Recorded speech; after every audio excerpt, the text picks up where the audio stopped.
Vou conversar agora com ele, que é um dos grandes cardiologistas do estado do Piauí.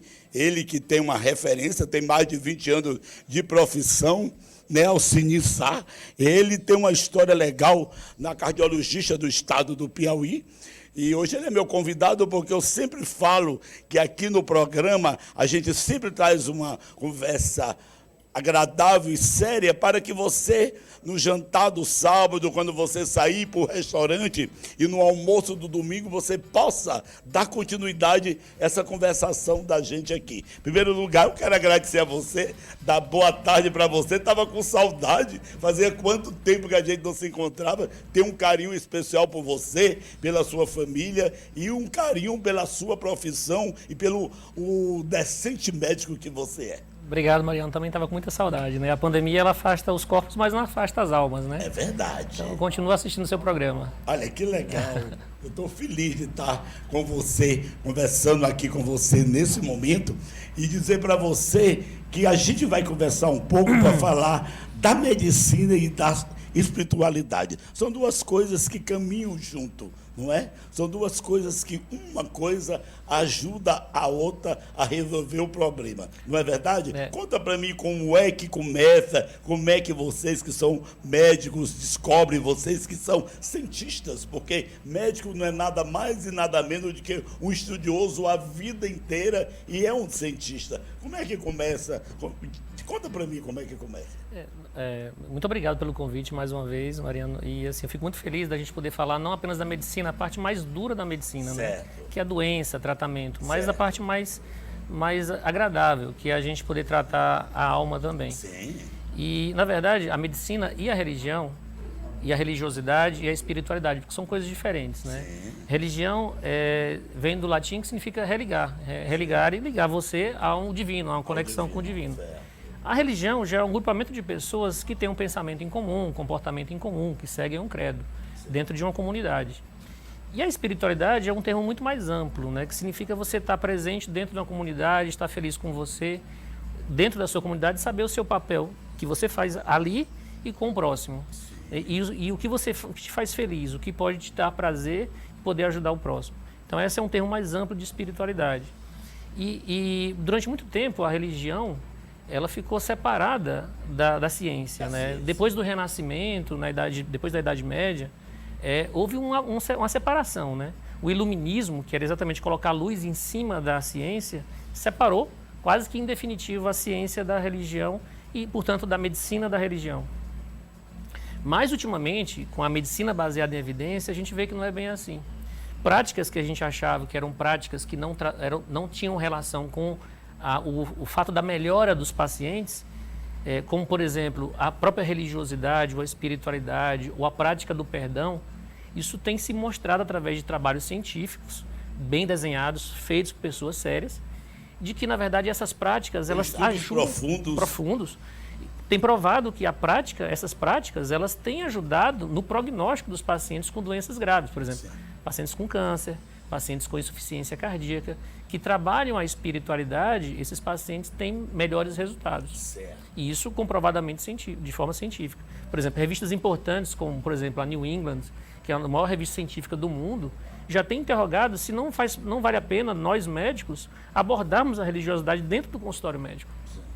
Então, dentro da Sociedade Brasileira de Cardiologia, existe um departamento de espiritualidade e medicina cardiovascular, que foi criado entre um dos organizadores, o Dr. Álvaro Avezum, que é um médico renomado no mundo inteiro, livre docente pela USP, e que criou esse departamento exatamente porque as evidências científicas estão cada vez mais robustas de que a espiritualidade ela traz melhores resultados quando a gente associa essa medicina clássica que a gente faz dentro do consultório, mas associada a um toque de espiritualidade, de fora do consultório também.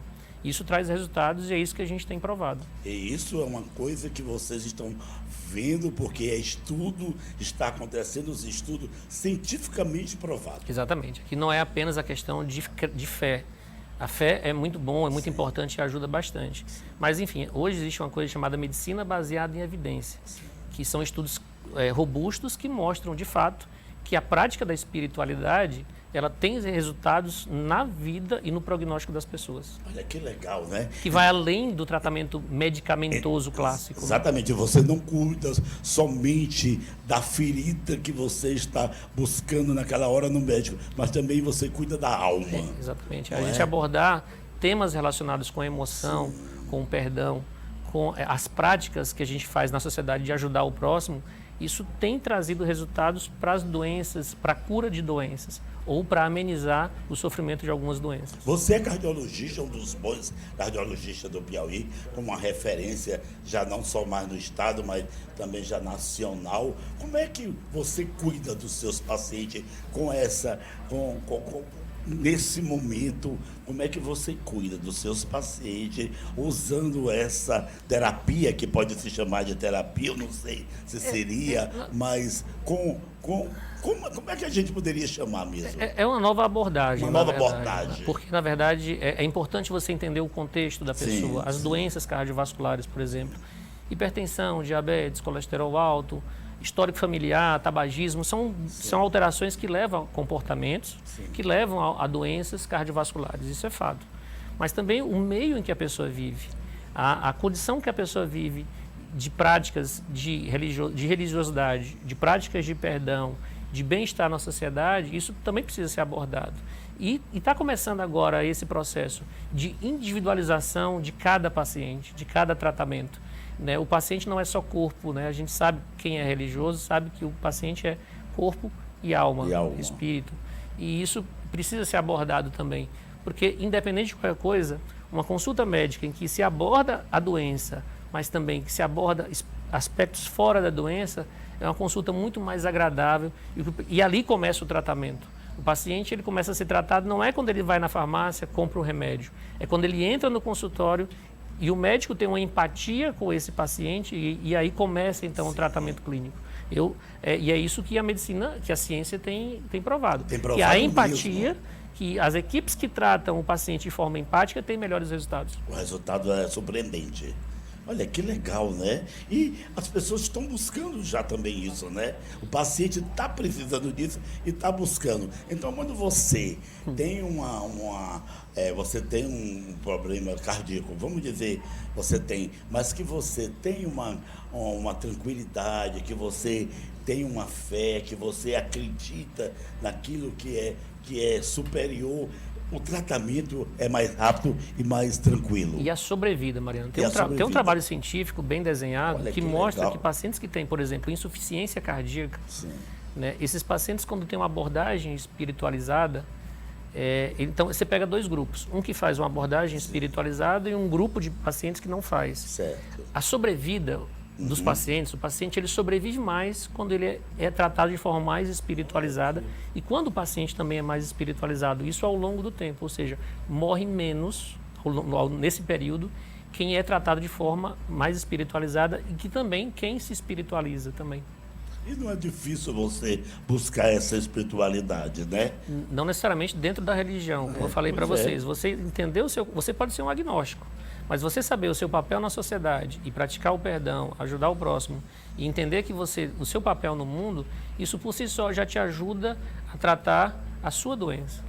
Olha, que legal, viu? A gente está muito feliz de estar com você aqui, porque essa conversação que a gente está tendo aqui é uma conversação que não vai parar por aqui. As pessoas vão conversar agora no almoço, estão assistindo o programa, vão conversar no jantar, nos barzinhos da vida hoje, nos jantares no restaurante. E amanhã, no almoço do domingo, vão dizer, eu vi no programa do Mariano, um cardiologista, falando disso, e a conversa dá uma dimensão.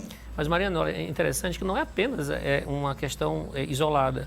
No mundo inteiro, as universidades, existe hoje mais de 30 universidades catalogadas que no curso de medicina já fazem a abordagem da espiritualidade. Olha que... Universidades importantes, Universidade da Flórida, universidades canadenses, universidades europeias, que já abordam a espiritualidade como um tema dentro da medicina clássica. Então, não é uma coisa isolada do Departamento da Sociedade Brasileira de Cardiologia, já é uma coisa de caráter mundial. É uma coisa que veio e que vai ficar. Não tenho nenhuma dúvida. E que vai dar continuidade, que vai melhorar a vida dos pacientes. Nenhuma dúvida disso. Não é? Agora, como é que você vai descobrir que o paciente ele tem aquela espiritualidade aguçada, mas está dentro dele, você traz para fora. Vocês buscam conversando? A conversa, o diálogo, o entendimento, entender o contexto que esse paciente vive dentro de casa, a relação que ele tem com os familiares e o que ele tem dentro da sociedade. Certo. Né? E a gente observa que quando você aborda dessa forma, de uma forma mais leve, é uma terapia, não deixa de ser uma terapia. Que bacana, viu? E eu fico muito encantado de ver um médico do seu gabarito, que tem uma história bacana para contar, um dos grandes cardiologistas, não só do Piauí, do Brasil, preocupado em mostrar que é diferente hoje, que você poderia se resguardar para a sua clientela. Isso é prestação de serviço, não tenha dúvida. Eu quero agradecer a você por estar conversando comigo aqui no nosso programa, no programa Mariano, programa de entretenimento, mas que a gente leva também um lado da seriedade. É importantíssimo para quem está em casa vendo esse momento, essa nossa conversação. Mas o conhecimento, ele tem que ser difundido, né? E não é um conhecimento meu, é um conhecimento que é da Sociedade de Cardiologia. Então, quem quiser acessar, basta acessar a cardiol.br, que é o site da Sociedade Brasileira de Cardiologia, e lá vai ter departamentos. Departamento de Espiritualidade e Medicina Cardiovascular.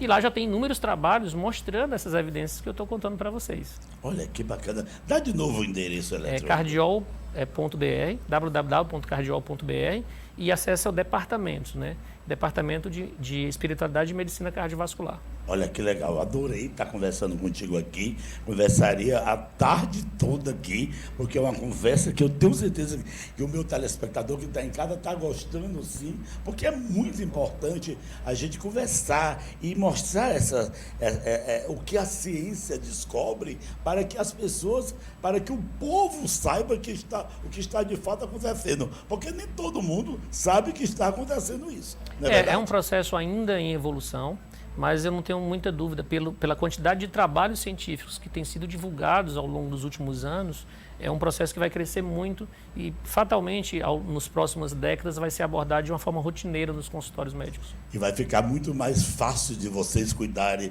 dos pacientes. Dos corações de todos. Dos corações de todos, né? Obrigado por você estar aqui comigo, uma alegria muito grande. Quero te desejar um Feliz Natal, um Ano Novo maravilhoso também, que a gente se cuide, porque a pandemia não acabou, né? Não. Essa doença não acabou. A gente tem que ter cuidado, a vida não pode parar. Mas a gente tem que viver com responsabilidade.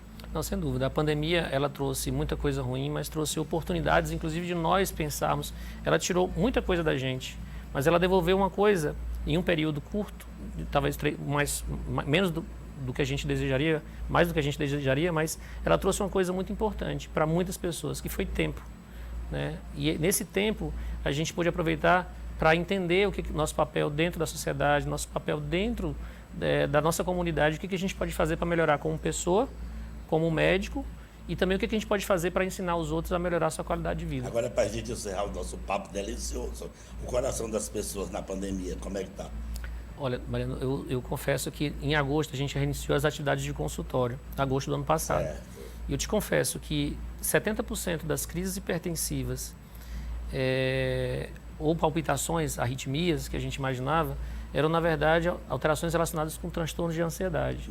A gente vê gráficos de ansiedade e depressão na pandemia, assim, eles explodiram de forma muito importante. E o que é isso?